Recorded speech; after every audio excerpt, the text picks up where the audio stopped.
The first light of dawn barely peeked through the trees as Jake laced up his well-worn boots. The morning air carried that special crispness that only comes with fall, the kind that makes your breath visible and your cheeks rosy. This was Jake's favorite time of year. While most folks in Whispering Pines estates were still tucked under their warm blankets, he was already planning his day in the woods. 3 years ago, when Jake first drove down the winding road leading to this neighborhood, he knew he'd found his forever home. It wasn't the fancy stone mailbox or the spacious kitchen that sold him. No, it was the endless sea of trees behind the property that made his heart skip a beat. The real estate lady had smiled knowingly as she watched his eyes light up at the sight of the forest. Many residents enjoy the natural area, she'd said, gesturing toward the woods. There are hiking trails, bird-watching spots, you name it. Jake had nodded, already imagining early mornings just like this one, with a thermos of hot coffee and his grandfather's hunting rifle slung over his shoulder. He'd grown up hunting with his dad in a small town 3 hours north, learning to track, to wait, to respect the animals they hunted. Those lessons had stuck with him through college, through his first apartment in the city, through the years of saving for a place like this. The house itself wasn't fancy, a modest 3-bedroom, with faded blue siding and a porch that creaked when you walked on it. But that forest was worth every penny of his life savings and the 30-year mortgage he'd signed on for. As Jake grabbed his orange vest from the hook by the back door, he glanced at the photo on the wall, him and his dad both, grinning widely, standing over the first buck Jake had taken down at age 15. His dad had passed 5 years ago, but Jake still heard his voice sometimes when he was in the woods. Patience, son. The forest rewards those who know how to listen. The neighborhood was quiet as Jake made his way through his backyard and toward the tree line. His neighbor Tom waved sleepily from his kitchen window, coffee mug in hand. They had an unspoken agreement. Whenever Jake had a successful hunt, Tom's family would receive some of the venison. In return, Tom's wife would send over her famous venison stew a few days later. Jake breathed deeply as he stepped into the forest. The earthy smell of fallen leaves and damp soil welcomed him like an old friend. This was his real home, where the noise of everyday life, the work calls, the bills, the never-ending home repairs, faded away into nothing more than distant echoes. His job as a construction manager kept him on his feet all day, shouting over the noise of machinery, solving problems, keeping his crew safe and on schedule. But here in these woods he moved silently, each step carefully placed to avoid snapping twigs or rustling leaves. Here he wasn't giving orders. He was simply another creature in the forest, albeit one with a keen eye and a steady hand. The first year after moving in, Jake had spotted a magnificent buck with an impressive rack of antlers. He'd tracked it for nearly 3 hours, moving as quietly as death itself, before finally getting a clean shot. The sense of accomplishment had been overwhelming, not just the successful hunt, but the knowledge that he could provide good, clean meat for himself and his neighbors. His freezer was never empty during hunting season. Venison steaks, ground, meat for burgers, jerky that he made himself in a dehydrator set up in his garage, and he shared generously. The older couple 3 doors down always received a package. The family with 3 growing boys across the street were grateful for the protein. Even cranky Mrs. Wilson, who complained about everything from the color of Jake's mailbox to the height of his grass, accepted his offerings with a reluctant, "Thank you." What Jake didn't know, couldn't have known, was that his peaceful routine was about to be disrupted. The forest that felt so wild, so free, wasn't actually free at all. Those acres of trees and undergrowth, the babbling creek that ran through the eastern section, the small meadow where deer often grazed at dusk, all of it belonged to the Whispering Pines Homeowners Association. On paper, it was designated as a nature preserve, a term that sounded innocent enough. For 3 hunting seasons, nobody had said a word about Jake's activities.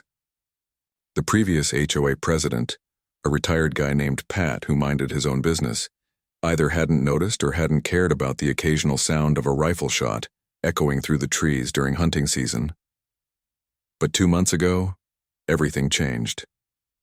Pat moved to Arizona to be closer to his grandkids, and the HOA board elected a new president, Margaret from the big corner house with the perfectly trimmed hedges and the no soliciting sign on the front door. Margaret, who spent her days looking for rule breakers and her evenings writing strongly worded emails about community standards. Margaret, who was about to turn Jake's peaceful world upside down.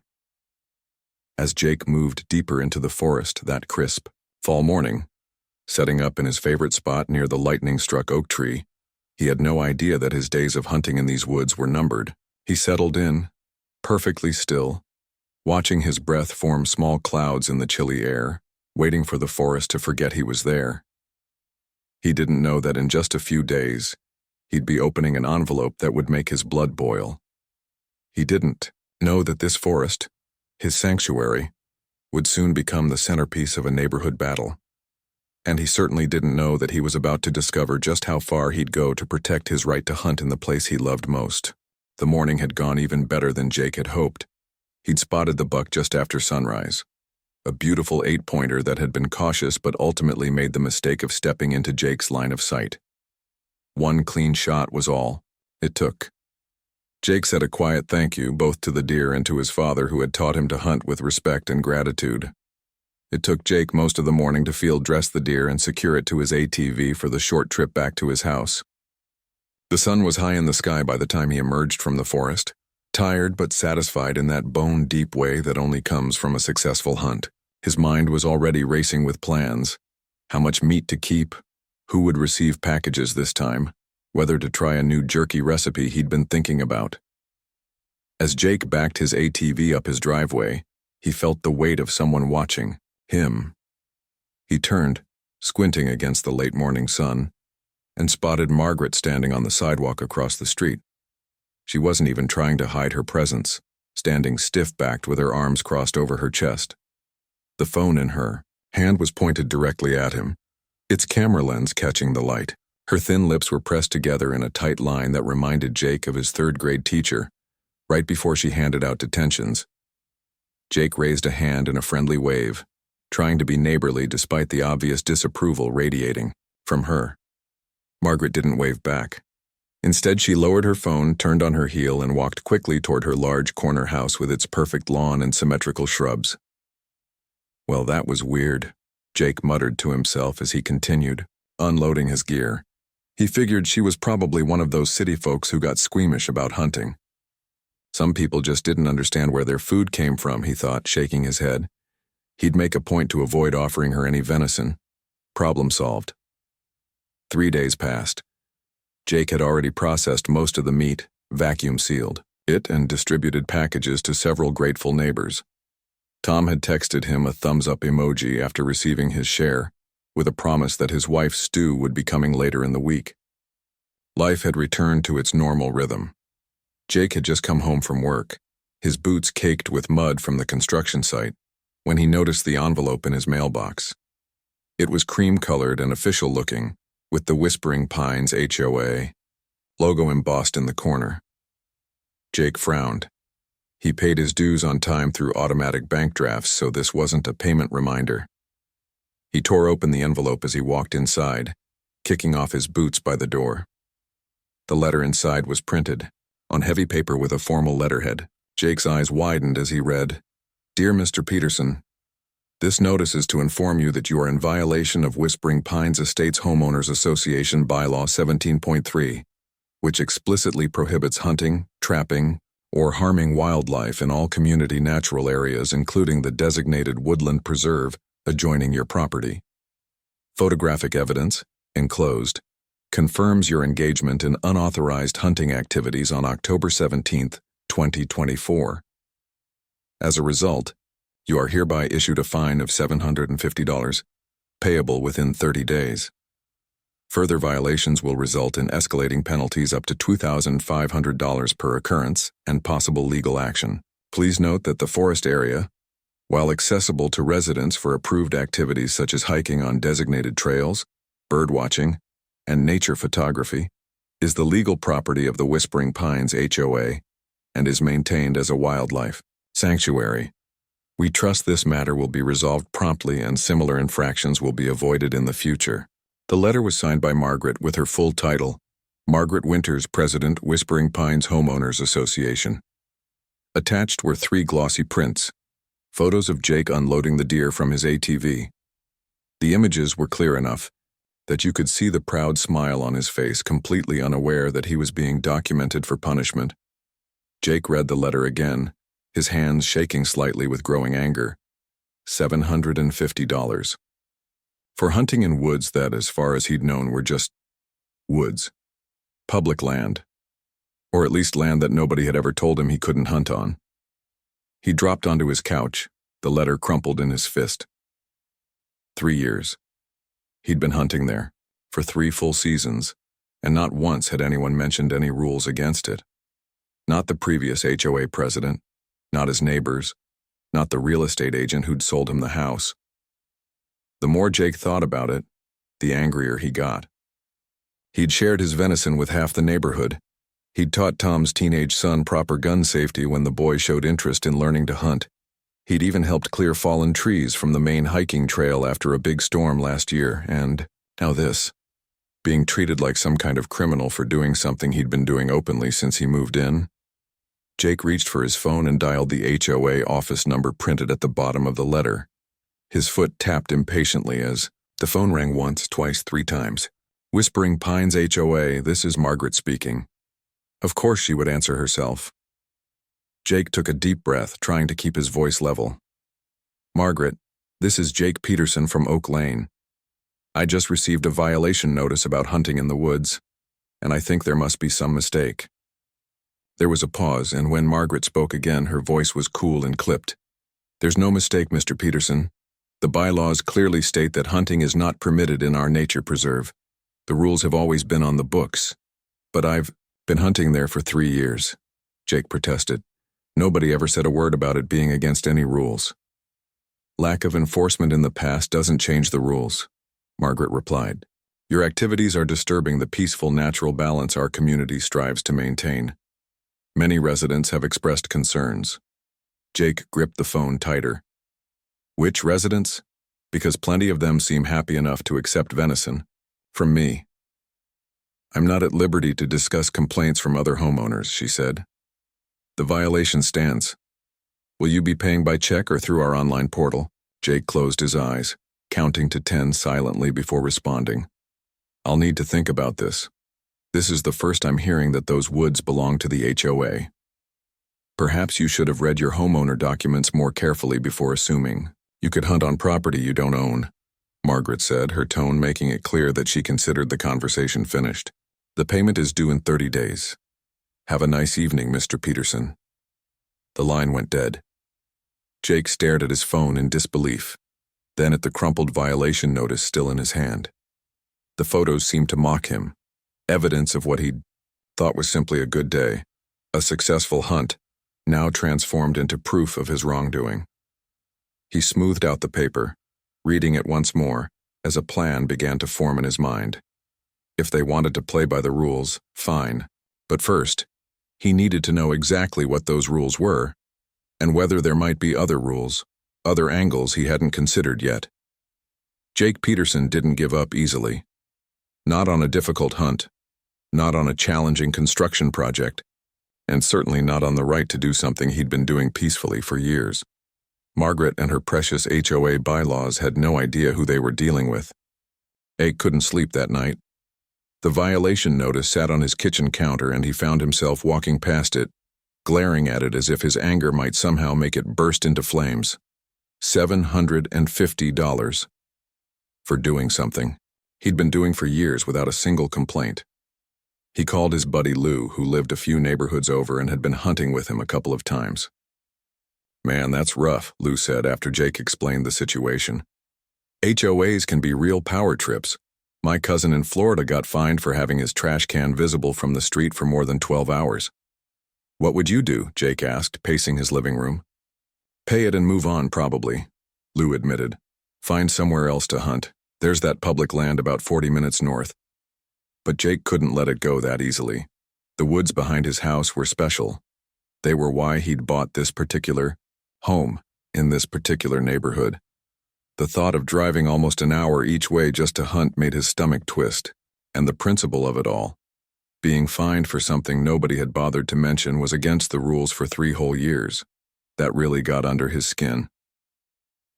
The next evening after work, Jake pulled out all the paperwork from when he'd bought his house. He spread it across his dining room table, the closing documents, the deed, the mortgage paperwork, and yes, the thick booklet of HOA regulations that he'd barely skimmed before signing. He'd been more focused on the interest rate on his mortgage than on the rules about what color he could paint his mailbox. Jake poured himself a glass of whiskey and settled in for what promised to be a boring night of reading fine print. He started with the HOA regulations, flipping through until he found Bylaw 17.3. Sure enough, there it was in black and white. No hunting, trapping, or harming of wildlife is permitted in community natural areas, including the designated woodland preserve, Jake muttered under his breath. He flipped back to the beginning, looking for anything about when these rules had been put in place or if they'd been updated. The document was dated 5 years before he'd moved in. Next, he pulled up the county's property records website on his laptop. He searched for his address, then started looking at the surrounding properties, trying to figure out exactly who owned those woods. It took nearly an hour of clicking through various maps and records before he found something interesting. The forest wasn't part of the original neighborhood development. According to the records, it had been purchased by Whispering Pines HOA about 7 years ago from a company called Sunrise Development. Jake dug deeper, searching for Sunrise Development, and discovered it was the original builder of the neighborhood who'd gone bankrupt during the housing crash. Jake said to himself, sitting back in his chair. So the HOA had bought the forest. It wasn't part of the original plan. He kept digging, pulling up zoning maps now. That's when he made his second discovery. The forest was zoned differently from the residential area of Whispering Pines. It was classified as recreational conservation land rather than residential. Jake wasn't exactly sure what that meant, but he copied down the zoning code. The next morning, Jake called in late to work and drove to the county offices. He waited in line at the zoning department, finally reaching a bored-looking clerk with glasses that kept sliding down his nose. "I'm trying to understand this zoning code," Jake explained, sliding over the paper where he'd written it down. The clerk typed it into his computer. "That's recreational conservation with permitted use for agriculture and timber. Basically means it can't be developed for housing, but it's not strictly protected land either. Could it be sold separately from the residential development it's attached to?" Jake asked. The clerk shrugged. "Sure, as long as it maintains its zoning or goes through proper channels to change the zoning. Happens all the time." Jake thanked him and left, his mind racing with possibilities. His next stop was the public library, where he used one of the computers to look up recent HOA board meeting minutes. Whispering Pines, like most HOAs, posted them on a website that residents rarely bothered to check. Jake scrolled through months of boring discussions about sprinkler systems and complaints about holiday decorations staying up too long. Then, in the minutes from 2 months ago, he found something that made him sit up straight. Treasurer's report. Frank Thompson reports that with 7 homeowners now over 90 days delinquent on dues, we are facing a potential shortfall for the planned pool resurfacing and clubhouse roof repair. Board discussed possible solutions including special assessment or selling non-essential assets. Matter tabled until next meeting. Selling non-essential assets. Jake wondered if the forest could be considered a non-essential asset. The HOA had purchased it separately after all. It wasn't part of the original neighborhood plan. That evening, Jake called a real estate attorney whose name he'd found online. The consultation fee was $150, but Jake figured it was worth it to understand his options. "Yes, the HOA can fine you for violating their rules," the attorney, Mr. Chen, confirmed after Jake explained the situation. "But there are a few interesting angles here." "Like what?" Jake asked, feeling a glimmer of hope. "Well, for one thing, selective enforcement can sometimes be challenged. If they've let you hunt there for 3 years and suddenly decided to enforce the rule, that's worth noting. Not a slam dunk, but interesting." Jake explained his discoveries about the forest's separate purchase and zoning. "Even more interesting," Mr. Chen said. In most cases, the HOA would need a membership vote to sell common property. But if this land was acquired separately after the HOA was established, the board might have more flexibility, especially if they're in financial trouble. So they could sell it, Jake asked. Potentially, yes. They'd need a board vote, but they wouldn't necessarily need to put it to all members for approval. Jake's mind was racing. And if someone else owned it? Then the HOA rules wouldn't apply to that land anymore, Mr. Chen finished. Unless there were specific easements or agreements put in place during the sale. After hanging up, Jake sat at his kitchen table, staring at the violation notice. A crazy idea was forming in his mind.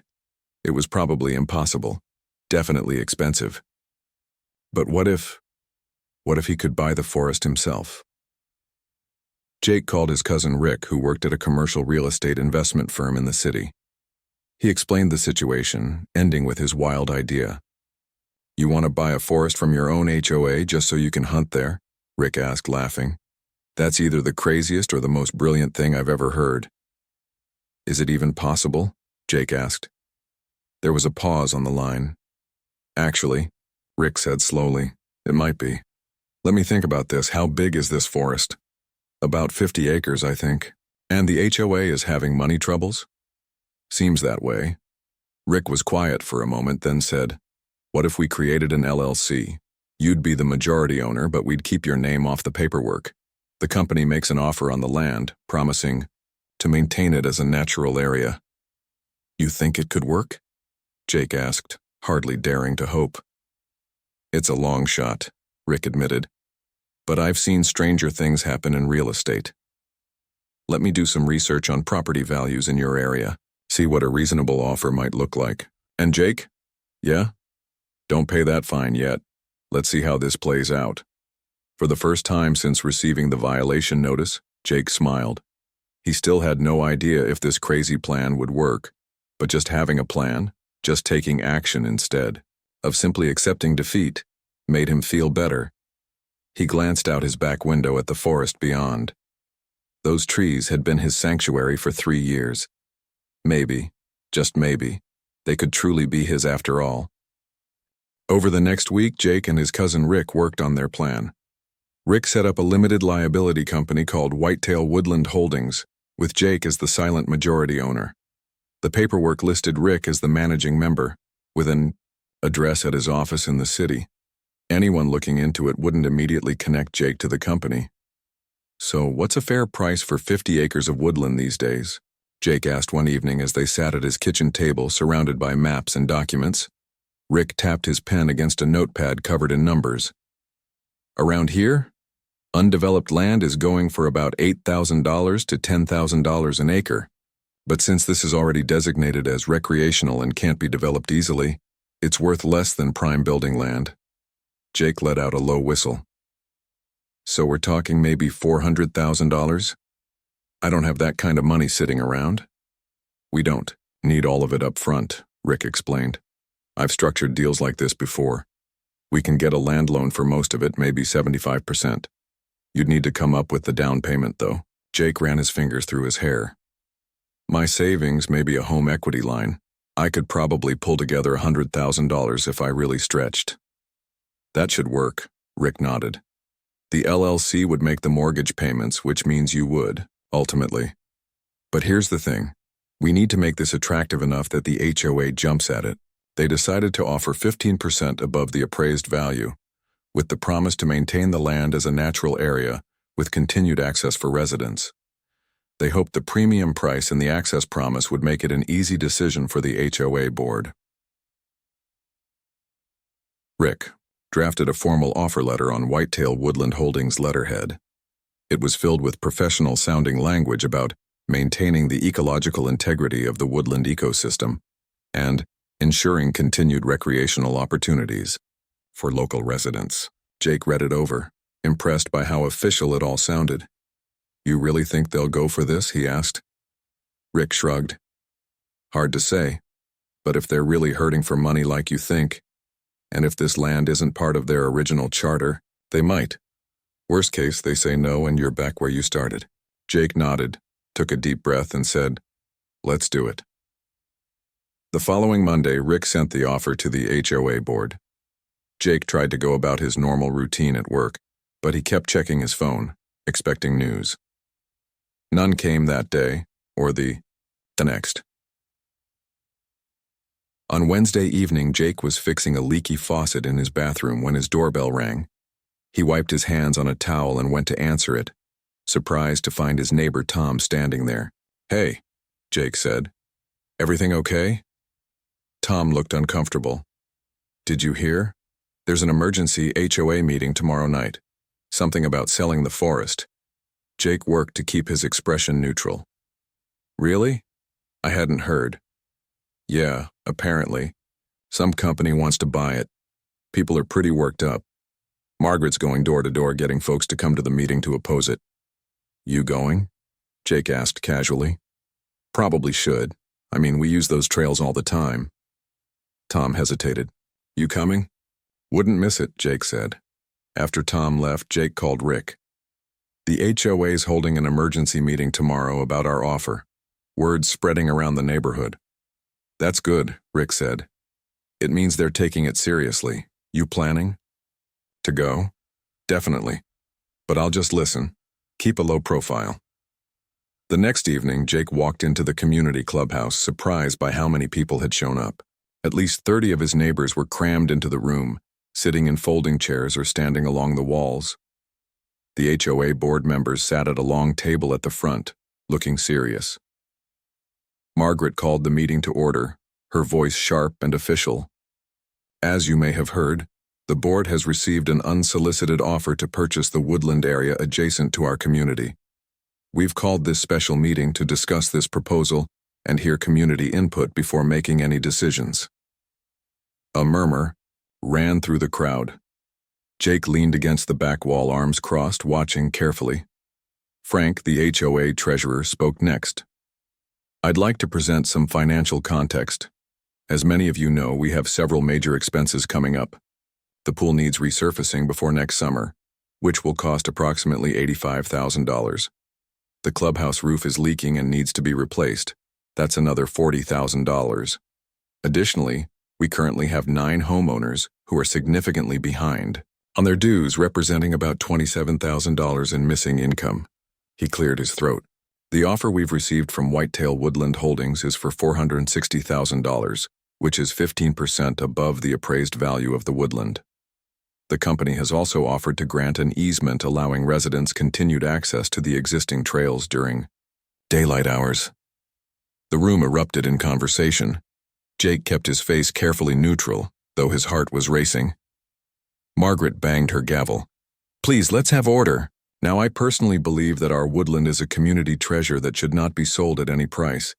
It's one of the features that makes Whispering Pines special." An older man near the front raised his hand. "What would happen if we don't sell? Would our dues go up to cover these expenses?" Frank nodded reluctantly. "We would need to implement a special assessment of approximately $1,200 per household." That caused another wave of murmurs, louder this time. Jake could see people doing the math in their heads, comparing $1,200 out of their own pockets versus selling a forest that many of them rarely used. A woman Jake recognized from down the street stood up. "I love having the woods there, but I can't afford an extra $1,200 right now. My daughter's starting college in the fall." Several people nodded in agreement. Margaret's face tightened. "The natural beauty and wildlife habitat are priceless. We should be thinking long-term, not just about our immediate financial situation." "Easy for you to say," someone called out. "Your husband's a doctor. Some of us are on fixed incomes." The debate continued for almost an hour. Jake watched as his neighbors took sides, those who rarely used the forest and didn't want to pay more dues versus those who valued having the natural area, regardless of cost.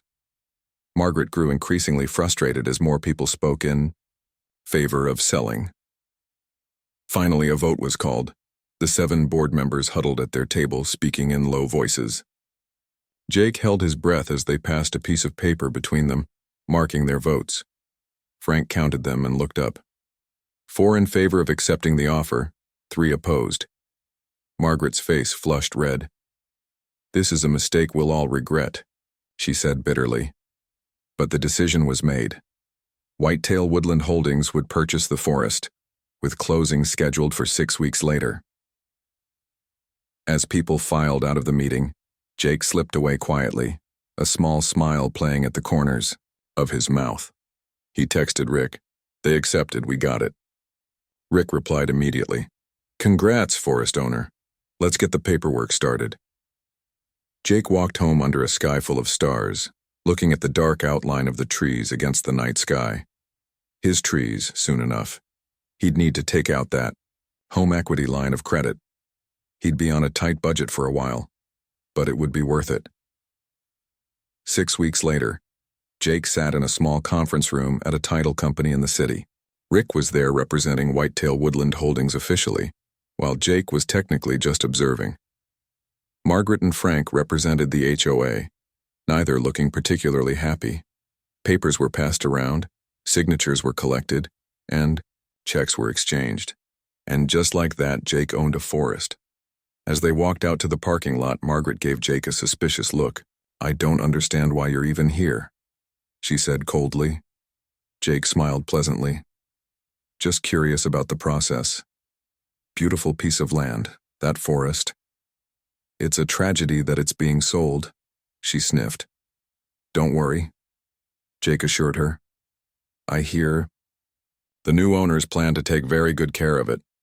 He drove home the long way, circling around to see his forest from different angles. The reality of what he'd done was starting to sink in. He owned 50 acres of woodland. He'd be paying for it for years to come. But he'd also be hunting in it for years to come, legally on his own land. No HOA could tell him otherwise now. That evening, Jake walked into his forest, and sat on a fallen log, listening to the rustling leaves and distant bird calls. For the first time since receiving that violation notice, he felt completely at peace. Sometimes, he thought, you had to take matters into your own hands to protect what was important to you. Spring came to Whispering Pines in a riot of green. The forest floor sprouted wildflowers, birds returned to build their nests, and the trees filled out with fresh leaves. Jake spent his weekends working in his woods, clearing fallen branches from the main trails and setting up new trail cameras to track the deer population. It felt different now, knowing the land was truly his. Every hour he spent there was an investment in his own property. He'd hired a professional surveyor to mark the exact boundaries of his 50 acres. The surveyor had placed small metal stakes with bright orange caps at regular intervals along the property line. Jake followed these markers, posting new signs, every 100 feet or so.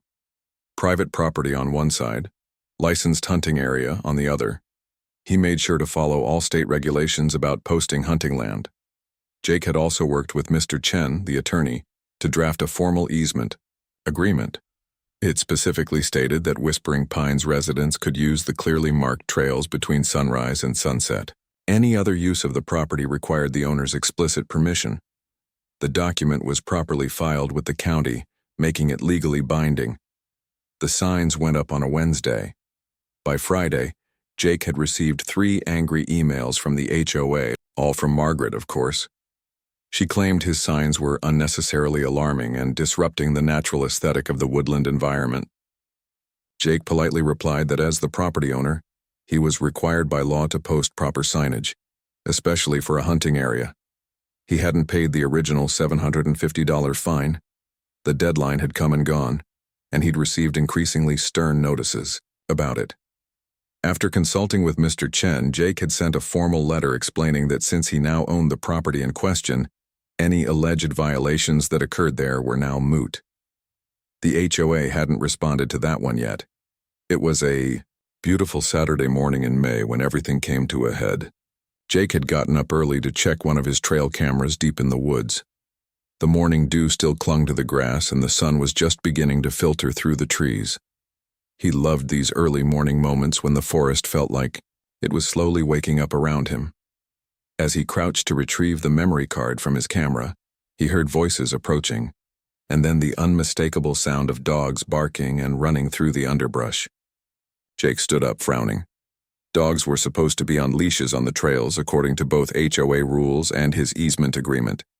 and from the sound of it, these dogs weren't on the marked trail at all. He followed the noise, moving quietly through the trees until he spotted them. Two golden retrievers racing around, chasing squirrels and sniffing excitedly at the base of trees. Behind them walked Margaret and a tall man Jake assumed was her husband. They were at least 50 yards from the nearest trail, deep in an area where Jake had been planning to set up a deer stand for the fall hunting season. Jake watched for a moment as the dogs continued to run free, disturbing nesting birds and sending small animals scurrying for cover. The irony wasn't lost on him. These were exactly the kinds of disturbances Margaret had accused him of causing with his hunting. He stepped forward, making sure his footsteps were audible. Margaret and her husband both turned, surprise evident on their faces. "Good morning," Jake called out pleasantly, raising a hand in greeting. "Beautiful day, isn't it?" Margaret's face immediately hardened into the familiar disapproving expression he knew so well. "We're just taking our morning walk," she said stiffly. "I can see that," Jake nodded. "But I believe you're currently trespassing on private property. The easement agreement only covers the marked trails and your dogs should be leashed." Margaret's husband looked confused, but Margaret's eyes narrowed. "This is community property," she said sharply. "We've been walking here for years." "Actually," Jake said, pulling his phone from his pocket, "it's not community property anymore. I have the deed right here." He pulled up the property documents he'd saved in his phone's files. "Whitetail Woodland Holdings purchased this land from the Whispering Pines HOA last fall. I'm the majority owner of that company." He watched as understanding slowly dawned on Margaret's face, her expression shifting from confusion to shock and then to anger. Her husband looked back and forth between them, still trying to catch up. You're behind Whitetail Woodland?" Margaret sputtered. That's completely legal," Jake finished for her. "The HOA voted to sell and I bought, fair and square." "You tricked us," Margaret's voice rose. "You never disclosed your involvement." "There was no requirement to do so," Jake said calmly. "The company made an offer. The board accepted it, and all the paperwork was properly filed. There was no deception involved." One of the dogs came bounding back, muddy paws leaving tracks on Jake's boots. He bent down to pet it, receiving a friendly lick in return. "You need to leave," Margaret said, her voice tight. "And we'll be discussing this at the next board meeting." "You're welcome to use the marked trails like everyone else," Jake said, straightening up.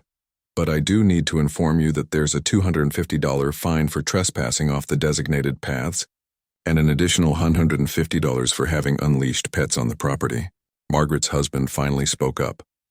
"You can't be serious. You're fining us?" "Actually, I could," Jake said with a small smile. "I have the same legal right to impose fines for violations on my property as the HOA does for violations on theirs. But I'd be willing to forget about it this time, if the HOA would reconsider that hunting fine they issued last fall." Margaret's face was flushed with anger, but Jake could see the calculation happening behind her eyes. She knew he had her cornered. "I'll bring it up with the board," she said stiffly. "I'd appreciate that," Jake nodded.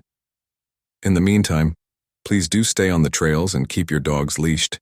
It's better for the wildlife." He watched as they called their dogs and headed back toward the main trail, Margaret's back rigid with indignation. A week later, Jake received a formal letter from the HOA. It rescinded the violation notice from the previous fall and refunded the $750 fine he'd never paid.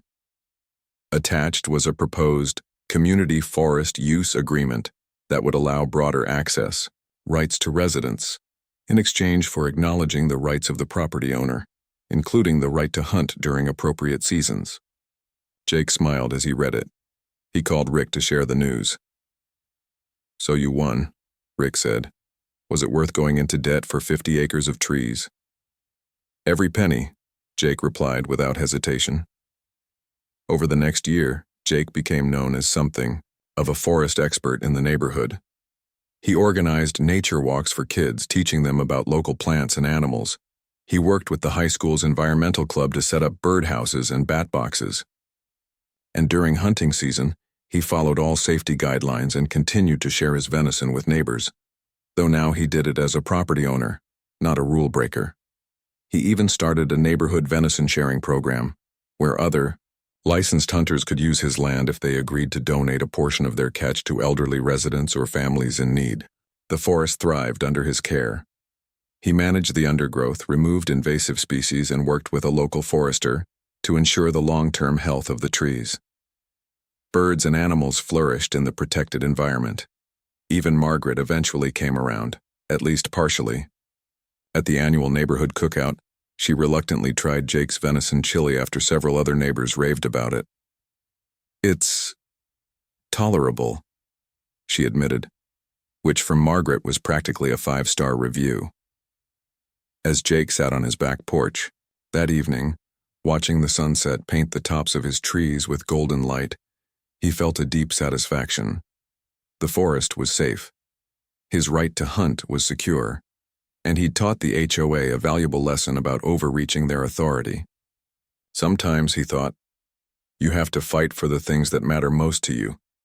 And sometimes, if you're clever and determined enough, you can find a solution that nobody else had considered. Jake raised his glass in a silent toast to the woods that were now truly his, and to the satisfying feeling of turning the tables on those who had tried to take away something he loved. The end.